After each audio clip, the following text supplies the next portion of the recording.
We have already completed chapter 9, that is ray optics. Now we start a new chapter, and the name of the chapter is wave optics. We know that light is a form of energy, and there are many phenomena shown by the light, like for example, reflection and refraction, which we have discussed in chapter 9, ray optics. And beside this, there are many more, like interference, diffraction, polarization, photoelectric effect, Compton effect, etc. So some of these phenomena can be explained by considering light as a particle. But some of the phenomena can be explained only by considering light as a wave. So actually, light shows both wave as well as particle nature. So nowadays, it is accepted that light is dualistic in nature. It means that light behaves both as wave as well as particles. So in the previous chapter, ray optics, it treats light as a collection of rays that travels in a straight line in a homogeneous medium and successfully explains macroscopic phenomena like reflection, refraction, etc.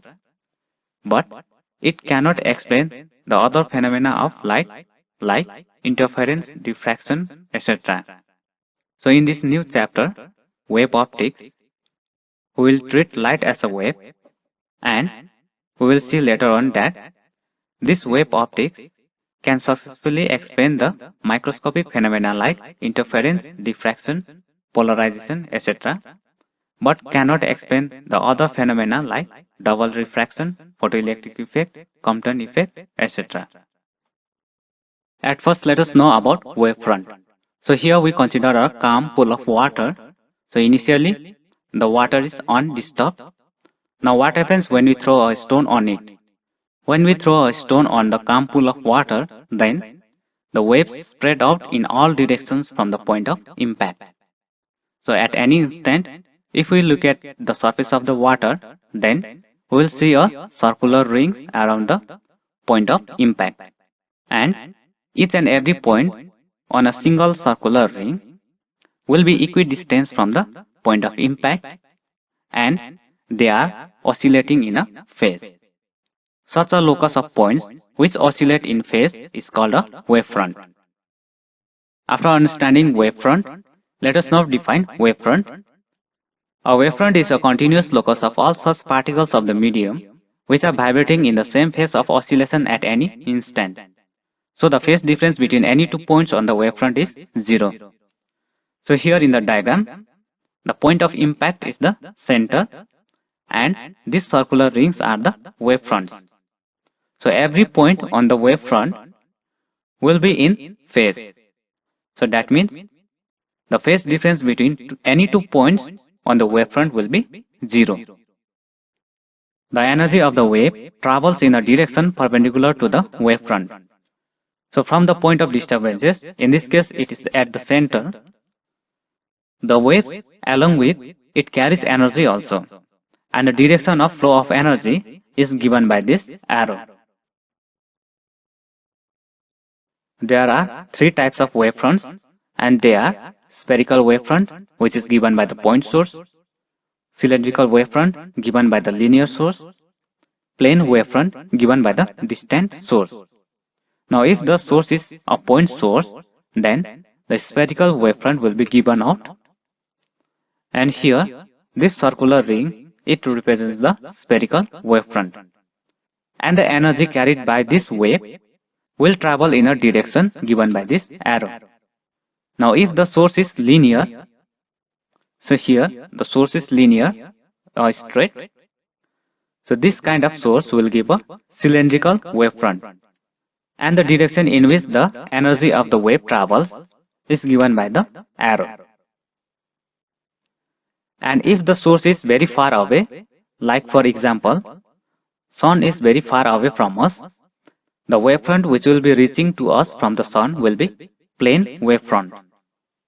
So here it is a plane wavefront, and in a plane wavefront, the direction in which the energy of the wave travels is given by this arrow. In all the three cases, the direction of the energy flow is perpendicular to the wavefront. Now let us define Huygens principle. According to Huygens, each point on the given wavefront acts as a fresh source of new disturbance called the secondary wavelets, which travels in all directions with the velocity of light in the given medium. So here we consider a point source. So this point source sends spherical wavefront in all directions. So here we consider one wavefront, which we call the primary wavefront, and according to the Huygens, every point that can be drawn on this wavefront will act as a fresh source of new disturbance, and each disturbance on this primary wavefront will send secondary wavelets. So let us consider here 3 points of disturbance A, B and C. So each disturbance will send out secondary wavelets. So each yellow circular ring represents the secondary wavelets. Now, a surface touching these secondary wavelets tangentially in forward direction at any instant gives the new wavefront at that instant. This is called the secondary wavefront. So in order to draw the secondary wavefront, we have to draw a tangent and then we'll get a secondary wavefront. So this represents the secondary wavefront.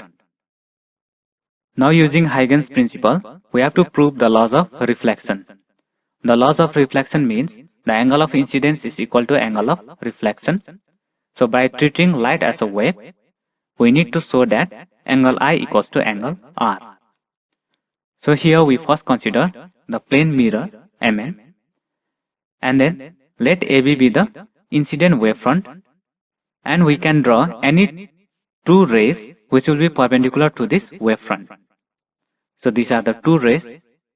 Now at this point of contact, let us drop a perpendicular which we call the normal, and the angle between the normal and the incident ray we call it angle of incidence. Now here, this ray has already reached the surface of the mirror, but this ray is away from the surface of the mirror.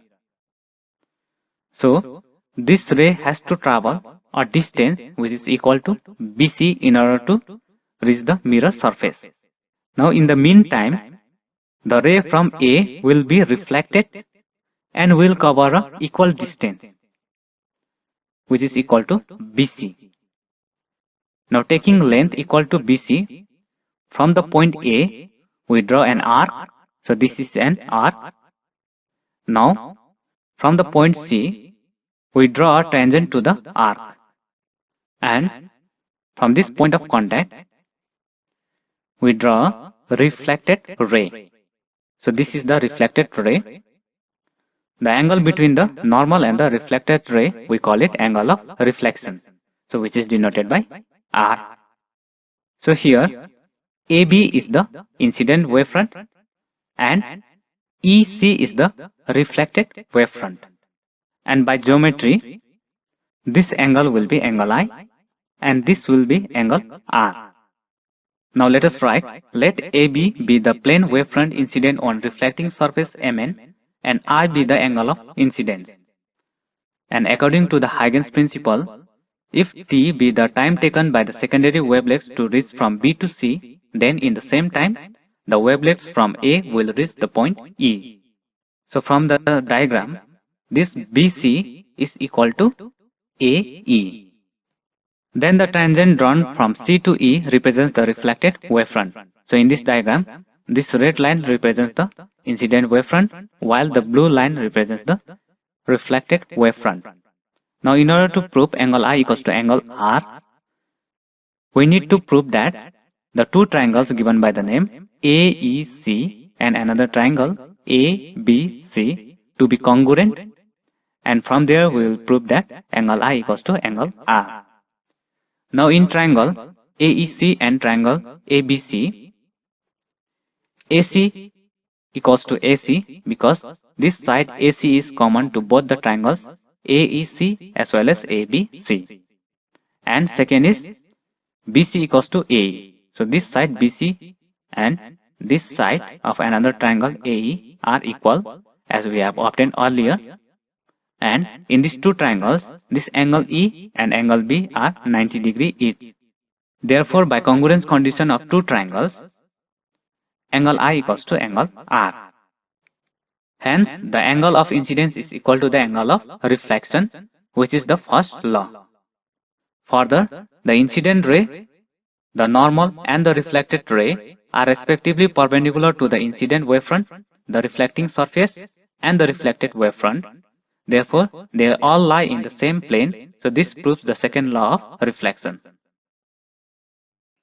Just before we have proved the laws of reflection using Huygens principle. Now similarly we have to prove the laws of refraction using Huygens principle. In order to prove the laws of refraction, we require two medium. So let the upper be the rare medium and lower be the denser medium. Also, v1 is the velocity of light in the rare medium and v2 is the velocity of light in the denser medium. Let the line separating the two medium be represented by P, P dash. Now we have to consider a incident wavefront. So this AB is the incident wavefront, and then we draw two rays which will be perpendicular to this wavefront AB. So these are the two rays, and at the point A, this wavefront has already reached the interface. So here we draw normal, and the angle between the normal and the incident ray, we call it angle of incidence, and it is denoted by I. Now this ray has to travel certain distance to reach the interface. So the distance is given by BC. So in the upper medium, the velocity of light is v1, and let t be the time taken by the wavefront to travel from B to C. So from the formula of distance, which is speed into time, so this distance BC will be v1 into t. Now as the wavefront from B reaches the point C, then the wavefront from A will travel to the second medium, and as the second medium is denser medium, the speed of light in the second medium will be slower, so that the distance traveled by the wavefront from the point A will be lesser than the distance BC.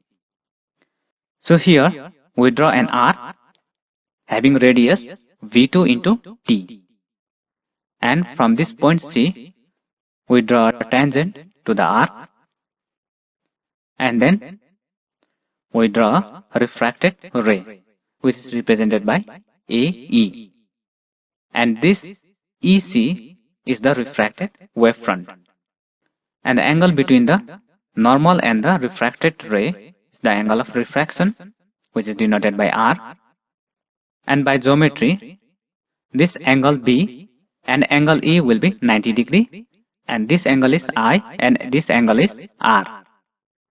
Now let us write the introduction to our derivation. Let B1 and B2 represent the speed of light in the rarer and denser medium. Let the wavefront AB be incident on the interface at an angle I, if t be the time taken by the wavefront to travel from B to C, that is, BC equals to B1 into t. Draw an arc of radius V2 into t from the point A in the second medium. We draw a tangent to this arc from the point C, which represents the refracted wavefront. So this I have already explained you. Now in this diagram, in the triangle ABC, the angle is here, which is I, and we know that the trigonometric ratio sin theta is perpendicular by hypotenuse. So in this triangle, perpendicular is BC and hypotenuse is AC, and the angle is I. So in triangle ABC, sin I equals to BC by AC, and the value for BC is B1 into T. So let this be equation number 1. And similarly from the another triangle given by the name AEC, the angle here is R. So sin R equals to perpendicular is AE by hypotenuse is AC, and our AE is B2 into T. So after replacing, sin R equals to B2 into T by AC. So let this be equation number 2. Now we divide equation 1 by 2. So while dividing, this T and this T will get cancelled, and this AC and AC will also get cancelled. So that sin I by sin R equals to V1 divided by V2. So let this be equation number 3.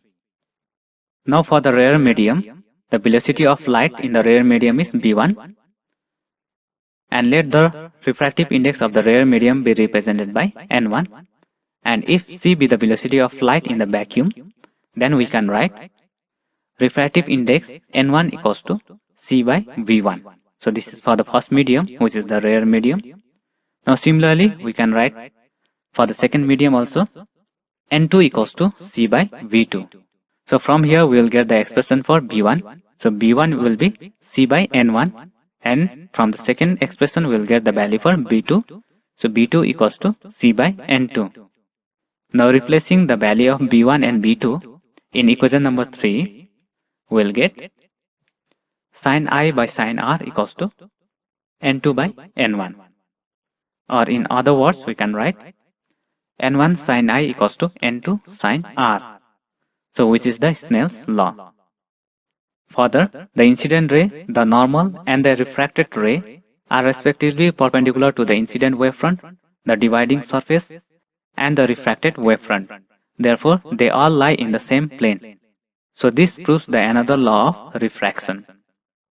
So from the Snell's law, we have got sin I by sin R equals to N2 by N1. Now during refraction, the wavelength of the light also changes.